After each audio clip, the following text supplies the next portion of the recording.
streaming, YouTube is streaming, and also via Skype. Each one of you is welcome to this live streaming from our studios in Trinidad. You are connecting to from wherever you are. Sutras of Vigyan Bhairav Tantra. Can problems be solved through thinking? Can problems be solved through thinking? You have to understand the various types of problems. Yes, certain problems can be solved through thinking. Only those problems that are created by thinking can be solved by it. There are two types of problems that are created by the mind, and there are certain problems which are real problems or existential problems. When you come out of the university campus with honors and degrees, do you have the answer to the simple questions that life asks on a day-to-day basis? Such are the real problems that cannot be solved through thinking. The methodology for that is totally different. There are problems that are created by the mind. No living problem can be solved by it because it is not created by it. It is there in life itself. Thinking is not of much help then. Only one way can thinking help you, and that is through thinking and thinking and thinking. You stumble upon the truth that thinking is futile. The moment you realize that thinking is futile and you go on stumbling upon it again and again, and finally you come to realize that thinking is futile. And the moment you realize that thinking is futile for existential problems, it has helped you in a way.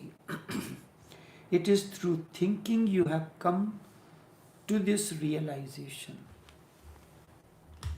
It is through thinking and going deeper into thinking you have come to realize that no thinking can solve any problem. But the problems which are created by thinking can be solved by its thinking itself. But what are the problems that are created by thinking? For example, there is a mathematical problem. There is a mathematical problem. It can be solved by thinking because those mathematical problems are created by thinking. For instance, if there is no man on earth, will there be mathematics? And if mathematics is not there, there will be no problem. With the disappearance of the human mind, because there is no human being on earth, that means the human mind has disappeared, and with that will disappear the problem of mathematics. There is no mathematics in life and existence. Life is not mathematical. Suppose you are in a garden. There are plants, rose plants, chrysanthemum, marigold, dahlia.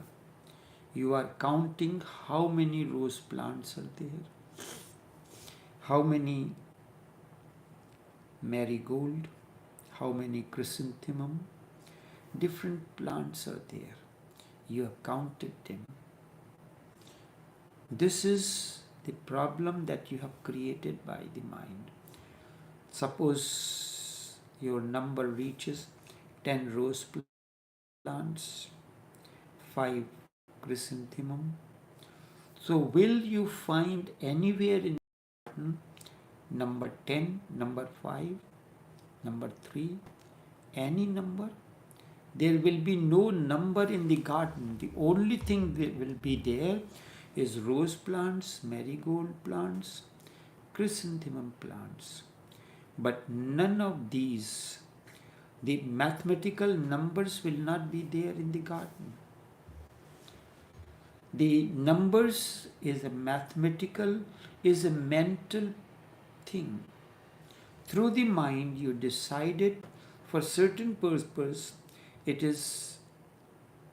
has a utility. But existentially it is redundant.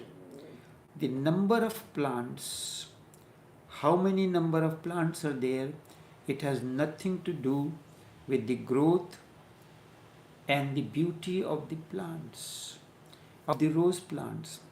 If there are 9 rose plants or 8 rose plants or 1, will the blossoming of the rose flowers will be different because there are so many plants. But you will feel satisfied that I have a rose garden where there is a large variety of the rose plants from all over the world.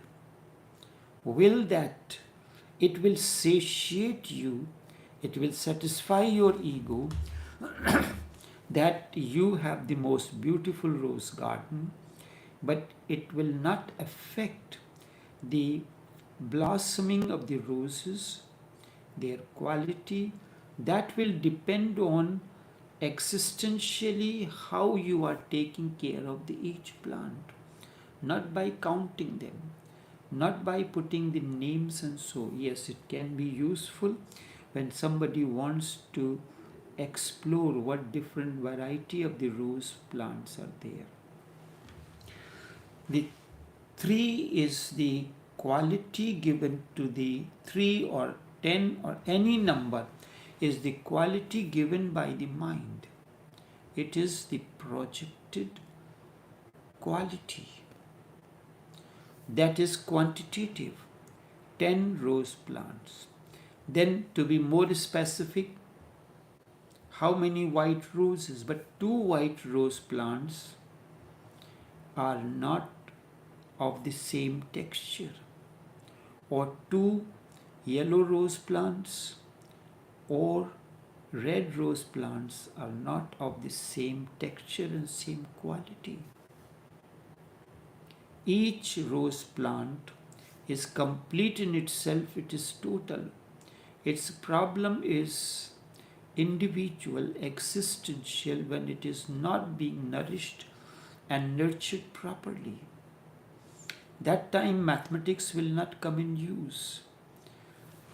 Mind creates mathematics, so any problem of mathematics or numbers can be created by the mind. It will be solved, it can be solved by thinking. Remember, you cannot solve mathematical problems through non-thinking. No meditation will be of help because meditation will dissolve the mind. You have a sickness. That time meditation will not help. It can do, but it cannot remove the symptoms. The only thing is, it can help you to alleviate the pain or suffering to some extent. But the complete elimination of that problem is totally a different approach. No meditation will be of help because meditation can dissolve the mind, and with the mind the whole mathematics will dissolve. So there are problems which are created by the mind, they can be solved. But there are problems which are not created by the mind, they are existential in nature. As I said, when you come out of the university campus, Do you have the answer to the simple questions that life asks? What is love? How can one be loving? It is an existential process. For that, mind is not needed, thinking is not needed. Through meditation, you experience something within you, you experience harmony and oneness. And in that state of harmony and oneness, there is bliss. That bliss, that joy, the happiness, the unconditioned happiness that overflows out of the harmony and oneness within is the fragrance of love. It is not a mathematical problem. You cannot ask or find the answer how I can be loving to my spouse. The only way is be loving to yourself first. Explore your innerness. Let there be harmony within, no conflict of any kind. And then you are going out. You experience something within. You experience your individuality. The quality of being an individual, not personality. Personality that I am this, I am that, will completely deter the process of how to be loving. So you know that you are an individual, and you are individual because you have an individuality. Individuality is the harmony within, the oneness within. There is no conflict of any nature within, that this is wrong, that is wrong, this is good, that is good. Religion says you should not drink, you should not engage in this and that. So all these are creating conflicts in it. Everything has a purpose.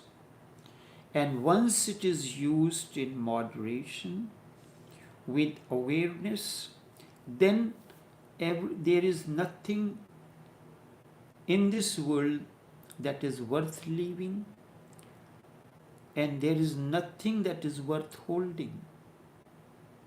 Nothing is worth holding or discarding.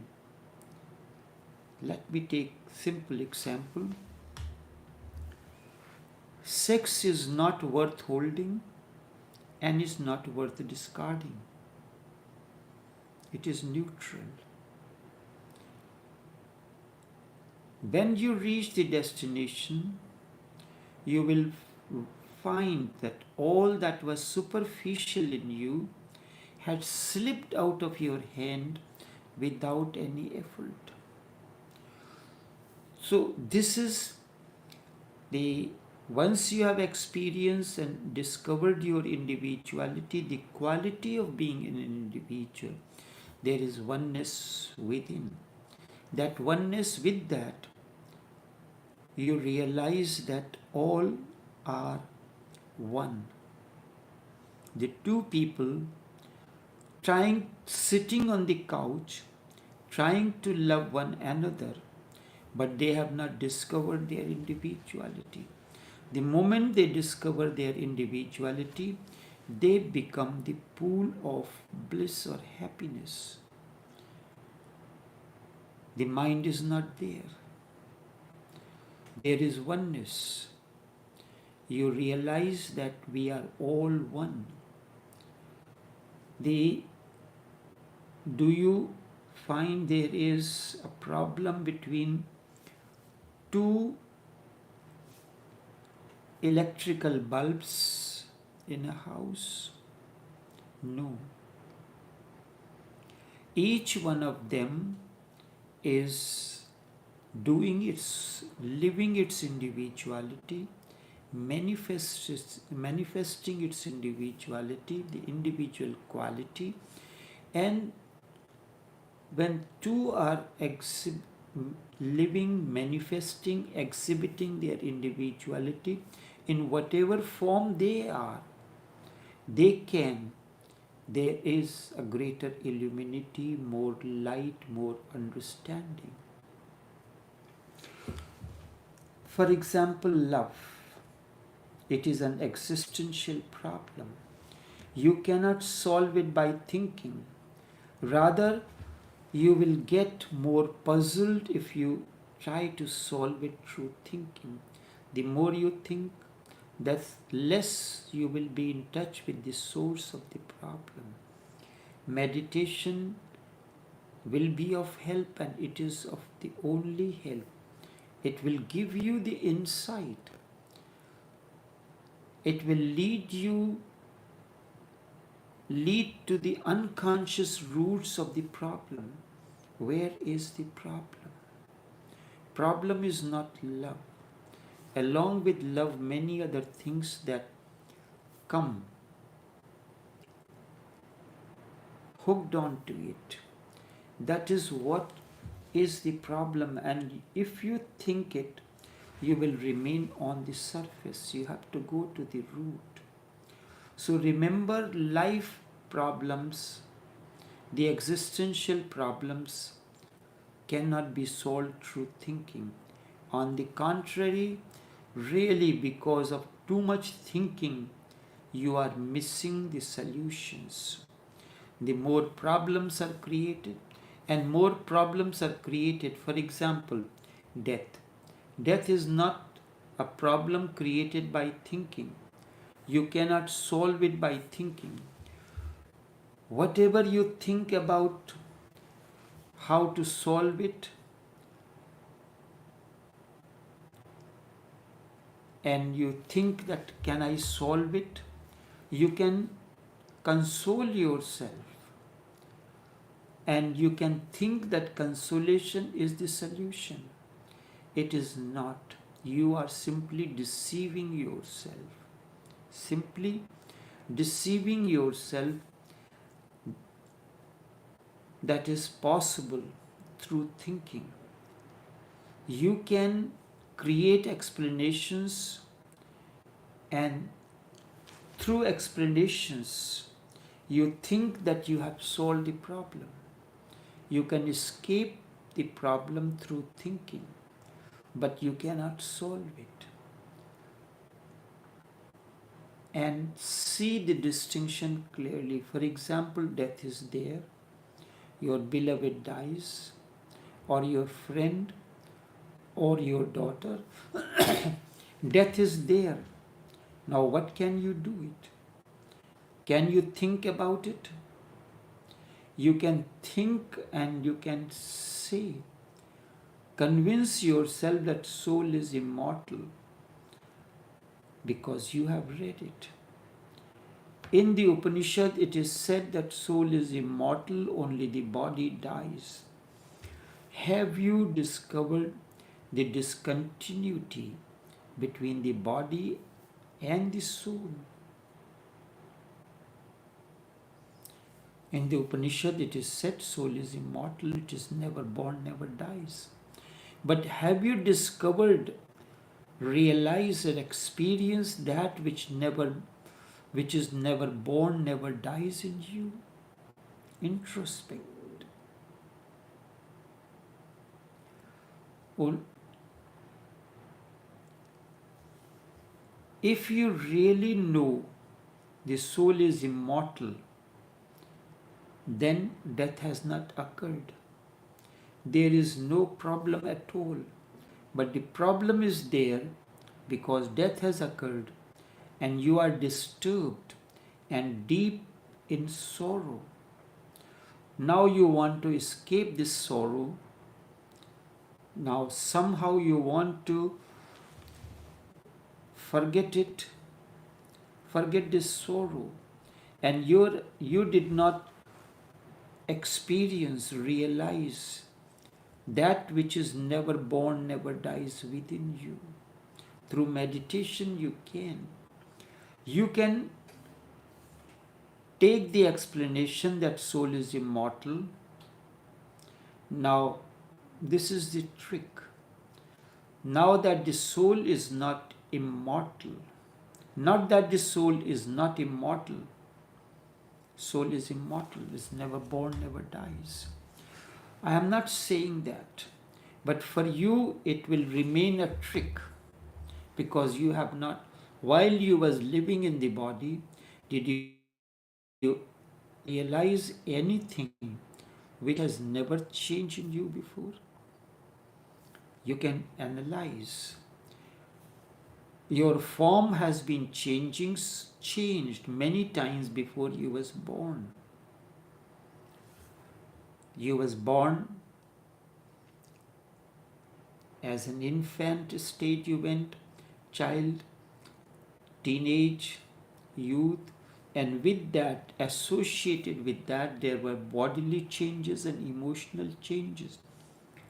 But amidst all these, one who was experiencing all these is still alive. The one that was in you as a child is the same as a teenager. But what happened with teenager came the different mentality, different garb, different mental conditionings, way of thinking. So you think you are different, but really you are not different. Deep within, the child still lives in you. Child still lives in you. At times, you want to feel that child within you, but on your own you cannot experience that. You have to have someone who can give you the experience of that child that is still alive somewhere in the deeper corner of your being. Somebody's company can give you that. So, you are a grown-up person, but yet still at times you want to be innocent like a child. The couples can experience this and help one another to realize this. As a child, you are carefree, you do not worry about anything, whether you are dressed or undressed.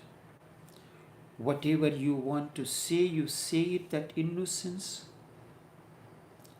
Can, as an adult, you do that? Will you have the company of a spouse who will allow you, help you to relive that childhood, the innocence, whenever it wants? But meditatively, you can practice it on your own, and if you are lucky to have such a company as your spouse, you can relive every moment. Then one day you come to realize that which is never born never dies. Then death will not bother you. Death will not bother you at all. If you have such a company, you are blessed that you can relive all the different forms that you have gone through unfulfilled. Your childhood has been unfulfilled. Your teenage was unfulfilled. Youth was unfulfilled.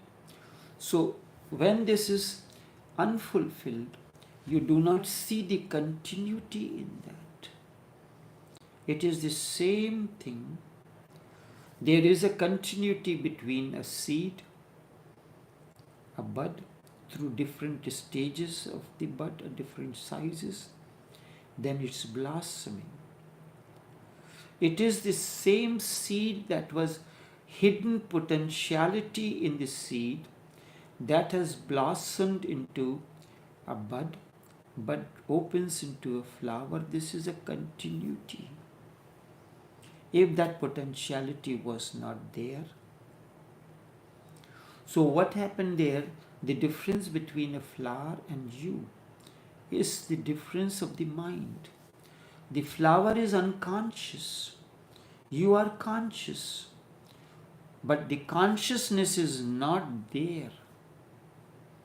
Awakened one has that there is no unconsciousness, there is no subconsciousness. He has experienced that state within him.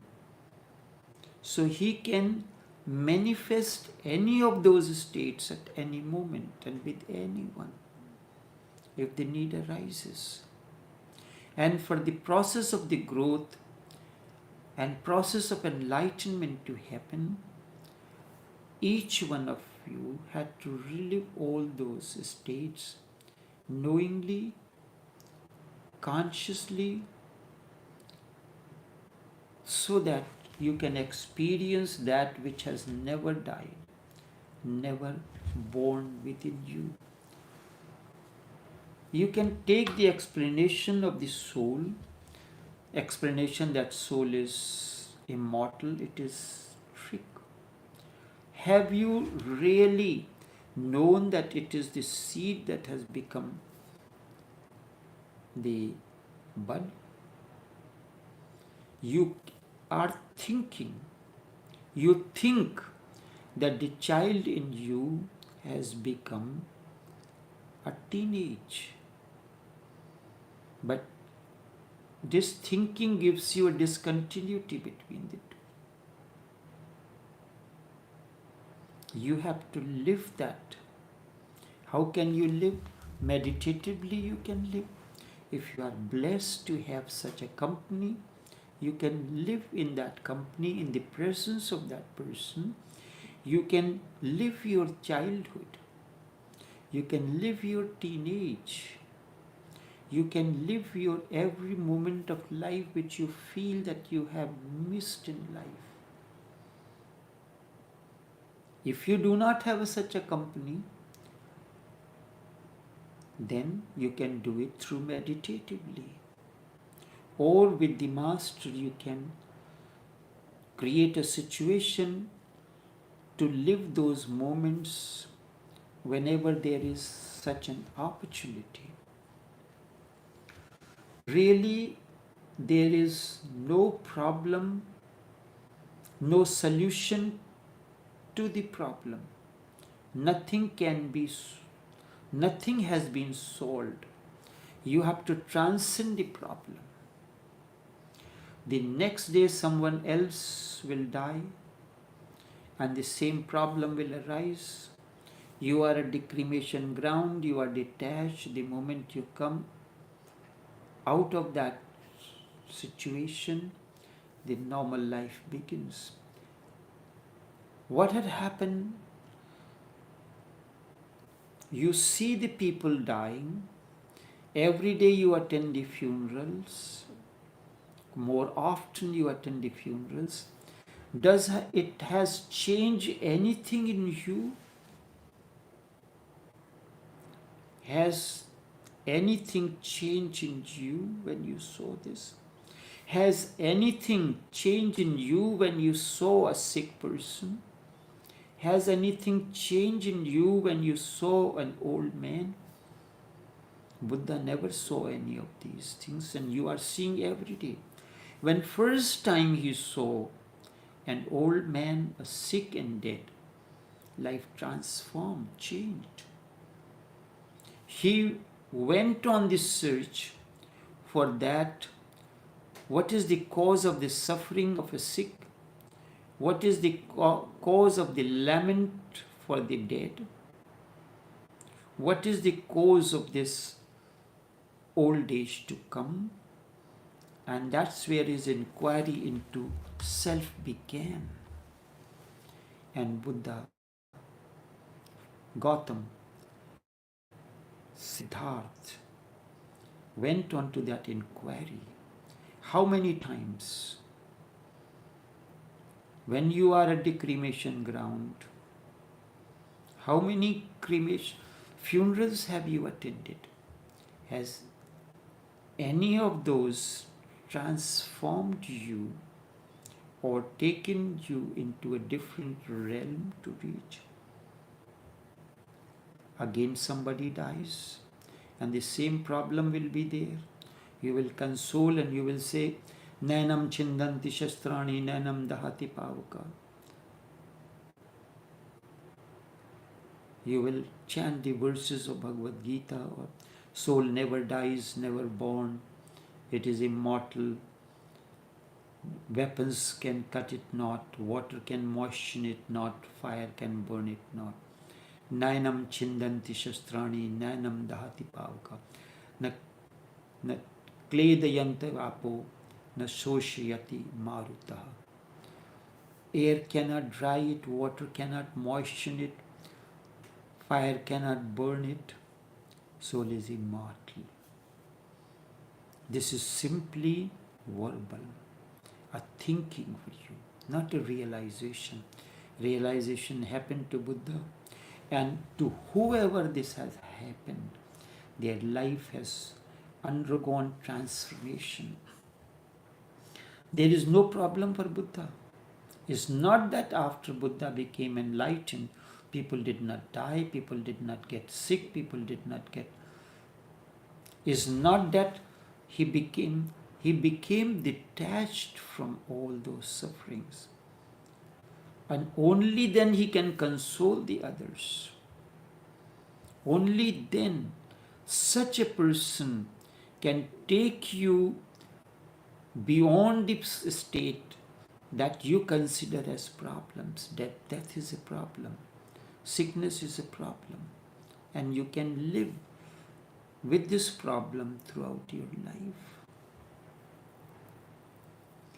You can live your life. Everything is there. Nothing changes. What changes? Something qualitatively changes in you. Your way of thinking, your way of understanding. Someone said, I feel that I am waking up. I have wake up. Yes, it is good you have wake up, because your way of looking at relations, your way of looking at life, your way of looking at everything that you see has transformed. This is the gradual process. This gradual process of transformation, once it gets accentuated, can lead you to the state of altered consciousness, or the merger with the absolute consciousness as enlightenment. And you are living a post-enlightened state of awareness. Everything remains the same. The roads are there, the breeze, the rainfall, the commuters, but your way of dealing with them has totally changed. There is a qualitative change in you, and that qualitative change will solve the problems. You say there is no problem, the relationship was absolutely wonderful, because there is a qualitative change in you to look at every circumstance and situations. When that happens to you, and with that qualitative change you look at a person, or you enter into relating to that person, the change will start happening in that person as well. Again, someone will die and the problem will be there. And deep down, you know that you have to die. You have not, after that experience that he saw a dead man, Buddha went into the inquiry into it. What is that that is never born, never dies? Has that question struck you ever? Your questions arise, they are trivial, ordinary questions, not the questions that are existential. The enlightenment begins, the search, the journey of enlightenment begins when your questions become existential. Not how many trees, plants, rose plants are there in the garden, but how to nourish and nurture this garden, this rose plant or each rose plant, how you relate it to the rose plant, each rose plant, not by their numbers, how you relate, you know the art of relating, you know the art of loving, and then transformation happens. You cannot escape death, and the fear is there, but you can go on postponing, but you cannot escape the problem through explanation or through mental process. It won't do. Death is an existential problem. You cannot solve it through thinking. Love is an existential problem. You can create only fake solutions. What to do then? Then there is another dimension, the dimension of meditation, not of thinking, not of mentation. You just encounter the solution, the situation. You want to escape the situation. Buddha did not escape the situation when problem arises. When problem arises, you escape. Like a coward, you run away. Stand up and face the problem. Death has occurred. Your beloved is dead. Don't move into thinking. Don't bring the Upanishads or the scriptures, Bhagavad Gita, the Bible, or anything else. Don't ask the Christs or Buddhas. Leave them alone. Death is there. Face, encounter. Be with this situation totally. Don't think about it. And what can you think about it? You can only repeat the old rubbish, scriptural rubbish. Death is such a total new phenomena. It is so unknown to you that your knowledge is not going to help in that matter. So put aside your mind, be in deep meditation with death. That you can do while you are living. What did Buddha did? He asked the charioteer, who is this? Charioteer said, this is a sick person. Does everybody get sick? Yes, was the answer. Will I get sick? Yes, the answer was there. Who is this? An old man. Does everyone gets old? Yes. Will I get old? Yes. Who is this person? Is dead. Why are the people lamenting? Because this man is dead. Will everyone die? Yes. Will I? Yes. There is no more returning from there. Every time you return from a funeral, are you a changed person? You talk at the funeral place scriptural rubbish. Has that anything changed in your life? You have your relationship with the spouse is severed. No sooner that you are looking for the another one. Have you discovered why did this happen? Have you gone deeper into it? And again, if I say that, you will say because of the thinking, because of the other. And you very accustomed to blaming the others. Be in deep harmony with death. You will know that which is never born, never dies in you. And this is why Buddha went into that search. Something that is never born, never dies within. You have to be in deep harmony with it, meditate over it. Enough for today. We'll continue until, take care until we meet again. But Tao Overflows continues each day of the week, and the videos are uploaded.